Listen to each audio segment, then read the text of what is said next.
You're with the Break-a-Leggers, and we're here at the lovely Waterside Theatre, Aylesbury, to see Fame the musical. So stick around to find out how many stars, who this is, and whether it's break a leg or leg it.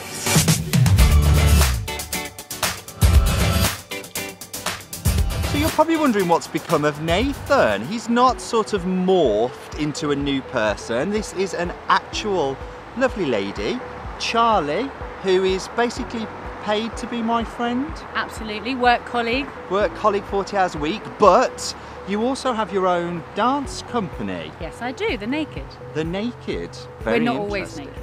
Oh, really? Well, that's an audience lost, isn't it? There you go, sorry. I mean, upon request.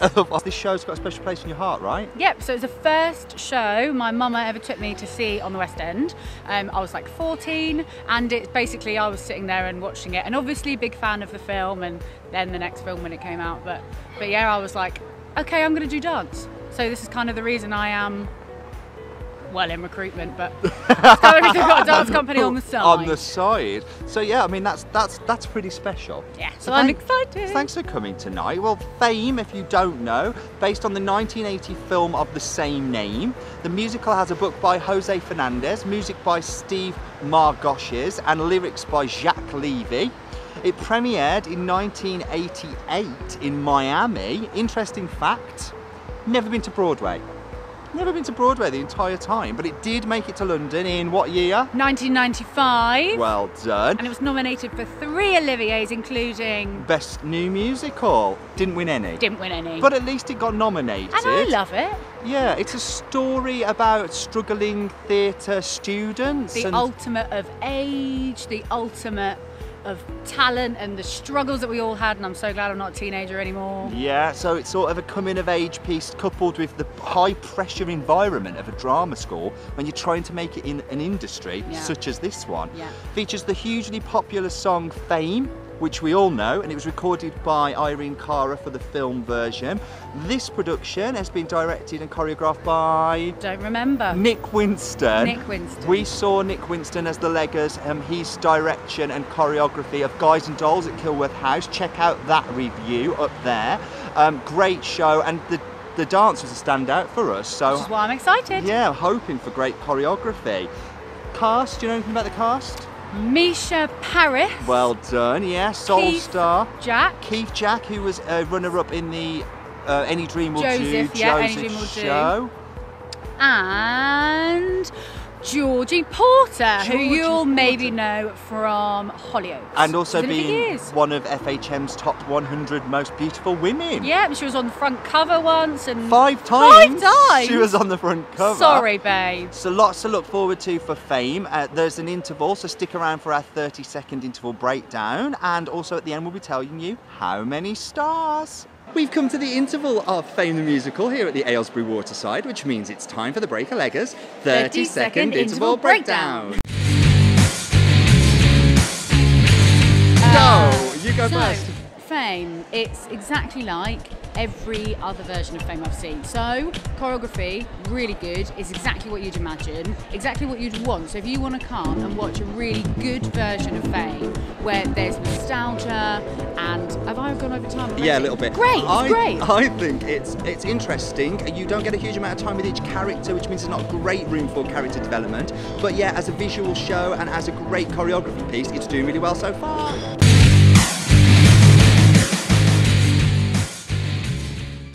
Well, we've come to the end of Fame the Musical, and we've only bumped into bloody friend of the show, Sean Nolan. There he is. Thank you so much for coming and joining us. My pleasure. So, I mean, we've got a Fame aficionado here, because this piece made her fall in love with dance and want to do it. You didn't tell us that before we started. I know, 20 years right? ago. That was an It's opinion got a you could very have given. special place in Charlie's heart. And I directed it. Who remembered that? I can't Not believe you me. forgot you directed it. That is I'm crazy. learning. I mean, not this one. Not this one. But I think we've all had an experience tonight. So do you know what? Let's just kick off with the pair of you. Sean, as a guest right now, Okay. What did you like most about the piece? I most appreciated Mica Paris singing. Actually, it was mostly the vocals I appreciated. Yes. The 2 were from Mica Paris and Stephanie... surname reminder, please. It's the one that played Carmen. Yes. Stephanie Rojas. Yeah. Rojas. Amazing. Loved that. She was particularly standout for me. I mean, to be honest with you, it's the part you want in this piece. Yeah, 100%. Like, it has the biggest story arc, it has the greatest numbers, it's an enjoyable part. If any character's a main character, yes, she's the main character. Absolutely. But more than that, she plays it with such believability, I would say. Which is interesting because I don't think the rest of the piece is directed to, it's intentional. But for it to necessarily be the most believable characters, I don't they are believable, but they're more, can you see yourself in them people? Yes. Whereas she's the most original, well thought out, well shaped character. Yeah. And especially commenting on vocals, because I've seen the show before, knew the music a long time before. I don't like any of the music from this show. That's nothing to do with this production. I don't like it to start with. I just think it's not very interesting. But I found the songs 10 times more interesting when sang by them. Was it their own turn on it? I don't know if it was because of the way they did it, but they were the big moments for me with those moments. And the opening of Act 2, which was led by Stephanie. I think that's a massive compliment to what they have done with what they've been given, is the main thing I've taken from that. 100%. For you seem to be resonant with Sean saying that it's about how you see yourself in them. Yeah, so it kind of maybe, and forgive this reference, but in terms of like the extremity of the characters, they're not necessarily developed throughout. There's so much going on you can't connect, which Simon kind of touch on alluded to, and then I started to really think about it. Because it flips from character to character. And it's true, but, and like I say, forgive this reference, but in Friends, for example, character-wise, they're all an extreme version of a different part of something you can relate to. And it's kind of similar to this. That's true. I felt. I agree with that. And vocals-wise, I thought you had such a mixture of training. I think that's why it was so interesting, because you had classically trained, you had really contemporary trained, and it was, it really, really, really made it. I suppose in terms of believability, there's a lot to be said for, yes, we are experiencing a group of young performers who each and individually have their own strengths, because there were clearly some people within this cast that were better singers than they were actors. There were clearly better actors than there were singers. Maybe that's added a whole extra element to this production of the piece. Can I say that? I think it did itself favours where it needed to. I think the ones that were better dancers obviously were the dance-heavy roles. Therefore, I'm not naming any names, but there are some performers that you thought when they acted, for example, and did something else, you were like, ooh. But when it came around to them doing their strongest strength, it definitely paid off, and therefore it worked for itself. For context, what we were saying before this is that I don't like the piece at all, and I didn't going in. And now I think about it, now we're talking it over a bit more, I think the majority of my problem is the piece, which I already knew I didn't like, so I can't really hold that against this production. I just think it's a bad piece to start with. But the way they've cast it, and you say it like that, I think that makes it even better than just having people that could conform to all three disciplines. Because I think it's even the way they directed it wasn't necessarily different to anything. I think it is a fame that I've seen time and time and time again. So if you want an enjoyable night, absolutely. But looking at you it know in what that you're way, getting, don't you know what you're 100%, getting. yeah. But the thing that makes it unique, absolutely, is those different talents kind of throughout, and yeah. Can we celebrate for a moment the diversity of the cast? I mean, oh gosh, it'd be so easy, other than the one character, Tyrone, to sort of whitewash this, but they haven't done that, and they've appreciated and celebrated the diversity of the characters as they're written. Then that's funny you say that about diversity, because actually the first thing I thought was, this is very white. That was actually the first thing I thought. Yeah. No, there was a real mix. I really thought that before he came on. Asian, white, Really? black. Yes, they were all there. Yeah. I thought it was very. Do you know what? I'm proud that But that was my thought, I'm proud that we just expect it. That's what I'm proud of. You know, like we I did want expect. that to Yeah, I happen. expected. That's why I questioned it. But then maybe, I don't know. I don't agree. I don't And think. one But that's shouldn't my count, thought. I guess, I think but the then only it's- parts that were cast diversely were ones that were referenced as being black or otherwise in the script. No, that was there what were. I thought. Like the dancers, though, you Yeah. have Asian dancers, And does Miss black Sherman dancers need that to be aren't. black? I don't. Well, Does the I suppose. drama teacher? I suppose. I'm looking. I'll I'm agree to trying disagree. to point them out now. The actual diversity. gone on to See, another I level. didn't. And I we're don't think. pointing I it think the out. reason the moment I noticed it was at the very beginning, and maybe they weren't. Most of them weren't on at that point. Yes. But I did think for a while. I thought this is strange. But then I suppose as it went on, I didn't think about it again. So maybe the moment passed. Interesting. Anything else you'd like? Because I know you've got to shoot off and leave us. Anything else you wanted to call out about Maybe a shout out to the girl that kept getting the light on her. I must say, the light of the the show audience. was an interesting experience. And at one point, one of the spotlights was definitely not focused on the stage and was instead on an audience member. Which And was by one point, he brilliant. means That 5 was a points. real highlight. The poor young woman who had to be She was blinded like- by it several times was interesting. Her But shout reaction out. was an absolute joy. Every time it hit, it was just She's like, one of "Oh!" the stars of the show, The actually. most She was- real. Opinion. No, I'm joking. I was Joking. expecting at one point maybe it was sort of like this when they, you know, when they put like secret casting in amongst the audience, and she would just stand up Yeah, and give a Love I'm nod. in the Actually, show. yes. That Yeah, would have exactly. been absolutely amazing. But yeah, lighting design And maybe by it was. Morgan Large. Maybe it's more contemporary than we thought. Maybe it is. Maybe. But Morgan Large was the lighting designer. I've got a feeling that the issues that we had tonight weren't Morgan's fault. Morgan No. was still lovely. No. Bit of a programming issue. Yeah, absolutely. Well, thanks for dropping by, Sean. My Nolan. pleasure. Thank you for having me. It's a pleasure to see I you. can't wait to see the rest of the vlog that I'm not in. Hopefully, you'll be Yeah, back well. soon, though.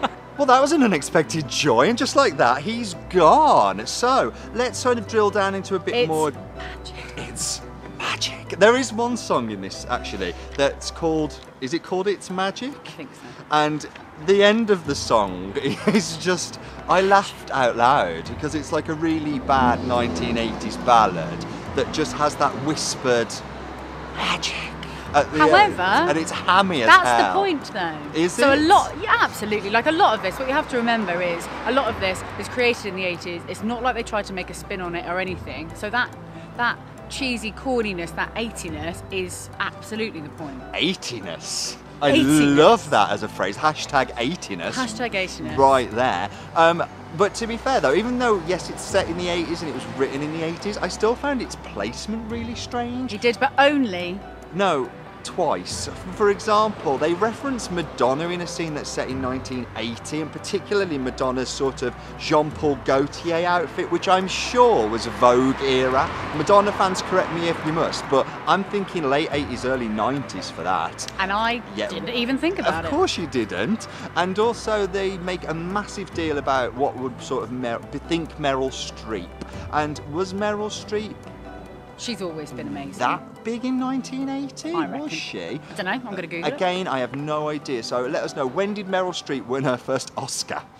Let us know down below. But if it was as early as 1980, I'd be But really one surprised. doesn't have to win an Oscar to be a hero. That's true. And but she's amazing. And she- any song about Meryl Streep, I would have liked that number to have been funnier. Like, I think that could have been really funny. It's sort of a like, what would Meryl Streep do moment. But Yeah. actually, it was a bit more straight tone than that, so it's slightly disappointing.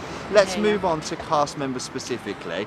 I've got a lot to say. Good. Who do you... I mean, biggest surprise for me was actually Georgie Porter in the role of Iris. She's bloody talented. She's so talented. And I could And is that tell. all because of Strictly, like movement-wise? I know obviously Well, she would have did- had an element No, it's of dancing training. on ice she did. That's what I And meant. that's more skating than dancing, or is it both? No, yeah, that's the point. Yeah, Is yeah, it? Yeah. But I think so. I don't know, but to me it looked like she had dance training. Yeah. I wouldn't have been. She was amazing. Yeah, I wouldn't have been surprised if she's danced all of her life, and I just joyous. Her acting was on point. Her dancing was the main surprise. She doesn't get a huge amount of singing, No. but whenever she did, she held her own. Yeah. So yeah, shout out to you, Georgie. Well done, girl. Tyrone. Yeah. Jamal His- Kane Crawford. Dancing was amazing. Mhm. Like, obviously, but Yeah. it was just so impressive time after time after time. And being able to, so in terms of dance, that's his strength, but being able to sing whilst dancing the amount he was. So if anyone else, I don't know, if anyone else was going to sing and dance at the same time, maybe they wouldn't necessarily go full out, but I felt like he went full out and then carried on singing and like did this like thing and was lying on his back and then he jumped up and then he was still singing and I was like, respect. I was a big fan of Keith Jack. I couldn't get on with his accent. I've got to admit, Okay. he was very, very Scottish, and he is Scottish. Probably why. But you know, there were. You're very Birmingham. Am I? No. Well, I'm from Wolverhampton, so I hope not. Gosh. But proud to be a Made in yam. Wolves? Proud to be a yam made in Wolves. But no, Keith. I found his accent started off well, but the more it went on, the more Scottish I felt he was. So, but other than that, I mean, he's probably got the most credits amongst the cast. I love him. I think you're he's- in safe hands. He's very, very classically trained, which meant that I thought, like, so some of them had different training, and so maybe certain songs didn't necessarily suit them, but they did make them their own. Molly Maguire, is Who's that? Which one was she? Serena. Which one was that? The one that was in love with him. Oh, okay, yes. Is that her? Because she was amazing. Yes, it is her. Her voice and like her acting, like that number, that Meryl Streep number actually was one of my faves. And I adored Albie Brooks in the role of Joe, who plays the horny, desperate, Latino. He was amazing. He made me laugh time after time. But his talent was there, his voice was very differently trained, it was really contemporary and it just worked. It was so good. So he absolutely owned it. Mabel really caught my eye when she was dancing. Haley Johnston, when she was dancing initially, in the very first bit, I literally was just staring at her and then I had to be like, oh, watch other people. But she just, stage presence up in here. Amazing. I think we need to talk about Misha Paris as Miss Sherman. I mean, she is a soul singer, she's got albums, she's got best-selling records, and she's clearly a singer. Is she an actress? I don't even care. You know why? Because, no, I absolutely hear that. And in the first half, I really heard that. And then in the second half, she had her solo, and I was clutching onto the air for something. I could see you literally in your seat, like, okay, where's she going to go with this? Oh my God, there's the note. I could see that you were totally overwhelmed. I was so moved and overwhelmed. By the "These Are My Children" moment that she gets. Believability was good with her, I think, in that song, because she can act through song. Acting in a scene, however, it's a bit of a different story. Yeah. However, what I will say, and this is a really huge statement, that could have been one of the best. Like, I felt genuinely honoured to be in the same room as her. Wow. While she was singing that song. Like, that could be one of the best performances I've seen live. Interesting. Singing-wise. Let's quickly touch on some production design. So we've mentioned we mentioned Morgan Large. Actually, Morgan Large isn't the lighting designer at all. Just lie. Morgan Large is the general designer. And what did you think of the set? I loved the set. I loved the imagery of all the people. I loved the way it moved. It's like a yearbook, isn't it? It's looking and into it complemented a bit of, I assume, stars. I don't think they are. Are they just normal people? Maybe. Stars are normal people, Simon. Are they? Do they poop like the rest of us? They poop like us all, but I don't do that, but they do. I've got to say, I was a little bit disappointed that there was no yearbook photo of Meryl Streep in the number that we had about Meryl Streep. Thought that would have been a great touch. Yeah, just randomly to appear. Also, don't want to give too many spoilers away, but no yellow taxi at the end. Well, there was. It was just really small and it was reversing up the wall. Yeah, it wasn't quite what I was expecting. I have seen a production of Fame once 15 years ago, and I remember at the end a big yellow taxi rolling out and the kids dancing on it, and she references at the beginning, she says you're not going to be dancing on top of a yellow taxi on 46th Street. And she was right! But she's right, because they weren't. But which was, to be honest with you, a disappointment, because I think it's that bus moment, it's the summer holiday bus moment. You want the bus, you want the yellow cab in Fame. You don't get it here, but generally I like the Morgan design. The lighting design is actually prima meta, and thought that the ambition was there, just unfortunately it didn't all come necessarily together. meet her. Didn't come together on the night, did it really? Mark Crossland is the musical supervisor. We're having a massive debate whether the music was pre-recorded, but no, there is a band listed, although they're never ever thanked or acknowledged. No. And some of it did sound maybe like it was a track. I don't know. Maybe that's just how good they are. Maybe it is. Maybe they are that good. Anything else you particularly liked about it or wanted to mention? Choreography-wise. Oh, yeah, because that's your thing. That's my thing. So, I think it was such a perfect balance. So that was like the one thing that I really thought had been brought forward with the time. So the script was exactly the same, great, songs exactly the same, great. Singers managed to put their own twist on it. But choreography-wise, there were so many influences from time since I've seen the last one. So I thought I really, really enjoyed the choreography. But it was that way at the same time as being the same choreography. You know, every dancer who's trained could relate to it because they've all had to do this. Do you know what I mean? They're like certain motifs or whatever that everyone's had to kind of do, everyone wanted to do. It wasn't like leg show, which is so good because so many Fames are just like, kick your legs up in the air. All right, cool, yeah. you can do that, that's great. But it just had so much more to it. I was a big fan. Good.